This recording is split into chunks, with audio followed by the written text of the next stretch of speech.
So here's a picture of my fiance and I looking really not nerdy at all in our Game of Thrones setup. And here's after some quick adjustments to make the sky a little bit more dramatic. So first, let's start with the beginning. This is straight out of camera. Again, I'm going to apply my minimal adjustments in Lightroom, starting with lens corrections to get rid of this vignette on the corner. It naturally happens. And also, let's bring up the contrast a little bit. Let's bring up the saturation, make the sunset that's there extra awesome. And because I like the film effect, I'm going to go to my tone curve and just like crush the shadows a little bit. A bit of a J curve here. Great. Now I'm ready to edit in Photoshop. And that's where the real magic begins, by adding a sunset, which you cannot accomplish in Instagram currently. So the sunset images that I get are usually just found on Google, the ones that you're able to have permissions to manipulate, and you want to be able to download the high resolution versions if possible.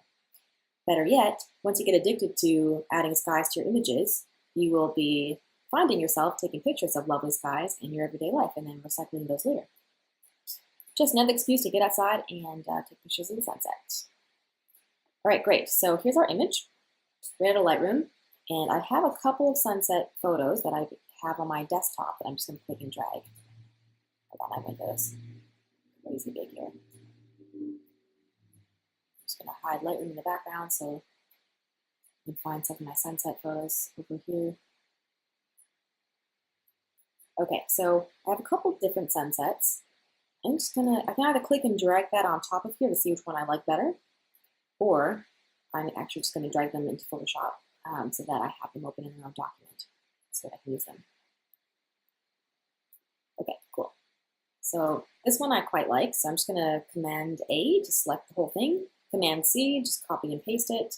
I'm clicking F a few times on my keyboard so that I can see these tabs appear with my other images. And back to this one, Command V, just ignore this, and it will paste my sunset right on there. So this image is actually smaller. That's okay though.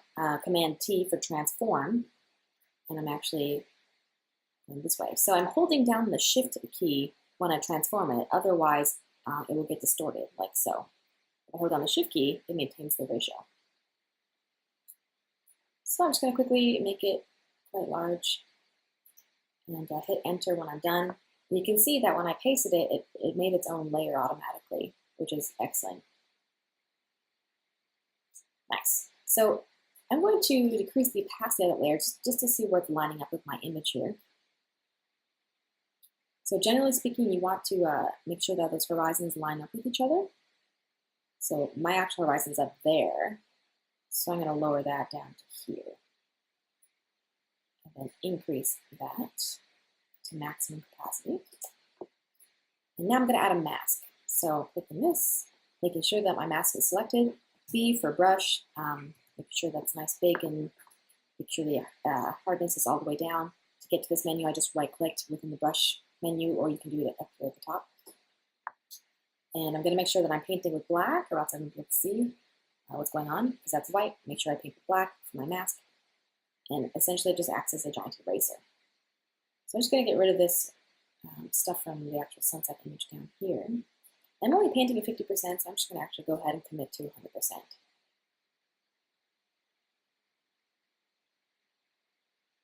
Nice. Great. So I don't want to erase this part because I kind of like the clouds down there. But I do want to get rid of whatever this tool is here. That's getting a little confusing. So I'm going to switch over to actually making these effects on my actual image and not the mask itself. And just like how I would normally get rid of distractions, I'm going to employ J for the spot healing tool and just kind of go over top of that.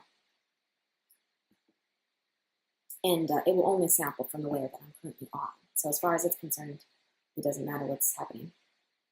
Even though that looks a little weird because the mask is kind of interacting with it a little bit. Let's try the stamp tool, it might be better.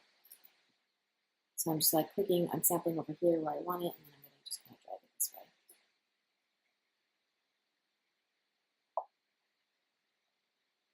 I'm just adjusting that. My computer's kind of slow because I'm recording.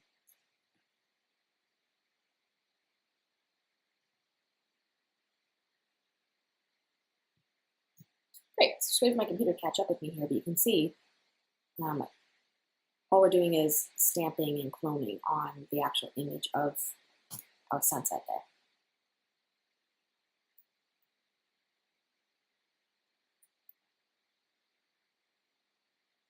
So having a moment, so. Okay, there we go. So now, let's go back over here, and there's some bushes and whatnot this way as well. So I'm gonna make sure to go back to that. And go to my patch tool this time, just for fun. Select what I don't want on that layer, and then click and drag.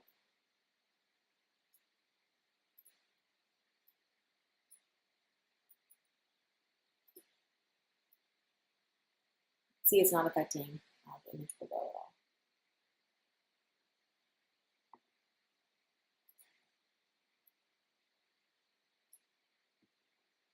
Yes. Okay, great.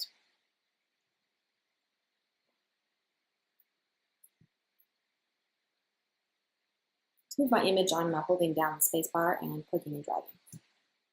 Great, so now we have this beautiful sunset, but as you can see, it's not looking that great. So my first instinct is to lower the opacity like so, but then it's like, okay, well now it's kind of a halfway between lowering the intensity of the sunset, which I don't want, and now it looks like there's weird texture happening on our subjects here. So that's where blending modes comes in. Super cool. So up here where it says normal, we're going to go down and try a variety of these different blending modes. Multiply sometimes works. It's a little bit too dark for me, so I'm going to go down into overlay, and I like the way that looks. That's cool. So we're still getting a little bit of texture on our model here, so I'm going to switch back over to the mask and just paint away what that's all about. Oh, as you can see, I'm still on my stamp, so I'm actually going to switch to brush for B and try it again. So the cool thing about blending modes is that you don't have to mask out intricately your subject. You can just kind of go with it. Well, plus it's easy with a silhouette. If you don't have a silhouette and your subject is a little bit more crisp, then you might have to do a little bit more of a mask. But nonetheless, blending modes are a huge help to make your job a little easier and seamless, especially when it comes to like little hairs. Blending mode does an amazing job about kind of maintain the transparency there without having to do a fine mask. And there you have it. At this point, you can zoom in a little bit, and you can paint back where you want the sunset to be a little bit more, if you like. Yeah, love it. Looks great. Now, for fun, let's do a more complicated sky swap. Because that one was a little bit easier because of the silhouette. Let's do sky swap with this one. It's a great image, great architecture, love the HDR effect, but the sky could be a little more dramatic. Maybe we actually want to make it look later in the day. So first of all, in the develop mode, I'm going to actually tint it a little bit more yellow, a little bit more red. I'll keep that going. I'm also going to lower the exposure, make it look a little moodier, like it was at sunset. More red again. Great. So to me, that looks a little bit more like dusk. I'm going to edit that in Photoshop. I'm going to edit a copy with Lightroom adjustments. Wait for that to open up. And I'm going to highlight it. Nice. So again, remember when I opened up those sunset pics earlier on?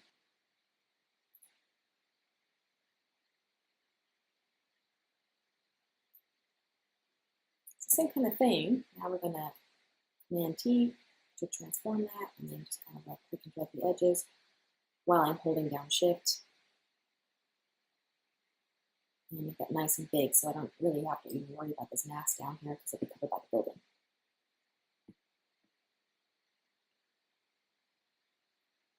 Nice. And just for fun, let's just go right into the overlay blending mode and see what it does. All right, cool. That's pretty good. Sunset looks great in the back, but it's looking pretty crappy on the actual image. So again, let's mask that out. But I wouldn't need to, but it looks like it is overlapping a little bit down here.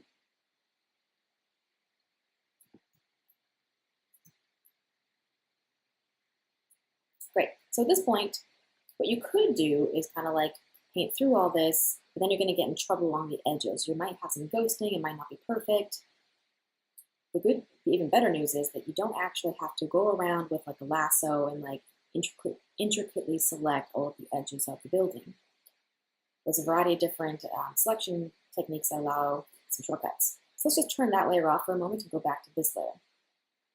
So instead of going around to select that, I'm going to use the magic wand. So all I have to do is click and boom, perfect selection. I didn't quite reach over top of the statue, just click here. A history fact for you. I'm clicking on this side, making sure that I'm in additive so they actually add together.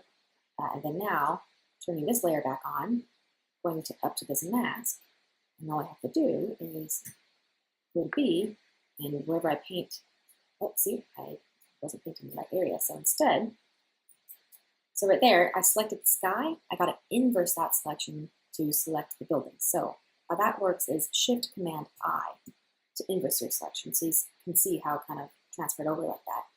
And now, oh, see, I wasn't painting my mask. This is good that I'm making these mistakes, but you guys can see what's going on. So there, I tried to paint my mask, but really I'm actually painting on the image itself. So I'm going to undo that, make sure I actually click on the mask, and then when I paint this, you can see that it's a perfect selection for the sky to go in the background.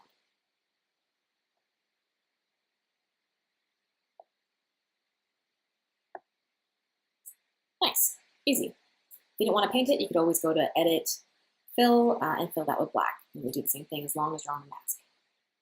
Nice, and just like that, we've got a perfect sky. The blending mode still looks great with all those little details. And at this point, you can go in. Like, look at that selection. It just got those, like, just around all those light bulbs that would have taken forever to actually select in person by hand. And there's a few things up here that I wanted to investigate.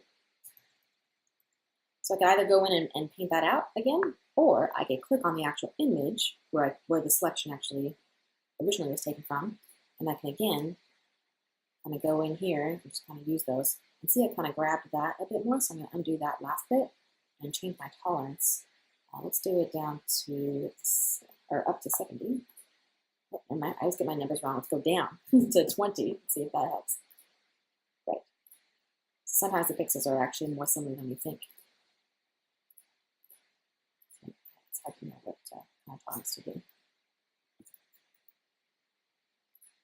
You can zoom in a new row if you would like to get type into that.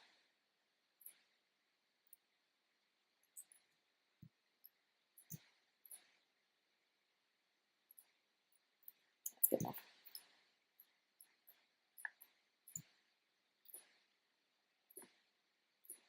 Great. Then go back to the mask, B for brush, and now X because you want to paint white.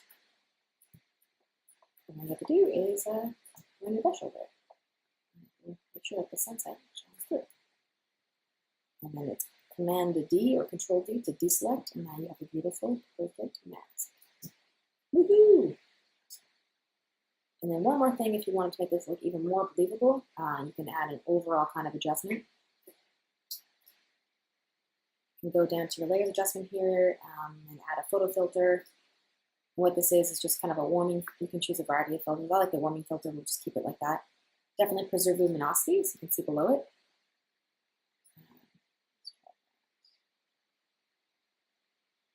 It's taking its time, trying to catch up to us, which is too fast. Color, and the density up. You can see that the overall image is becoming warmer. So sometimes I like doing an overall adjustment when I bring two images together because it kind of marries the two together. Nice. So there's before the photo filter and after. This is before, after we made our lighting adjustments, and after putting the sexy sunset in. And for even more dramatic before and after, you can see this is the before that we took out of Lightroom, and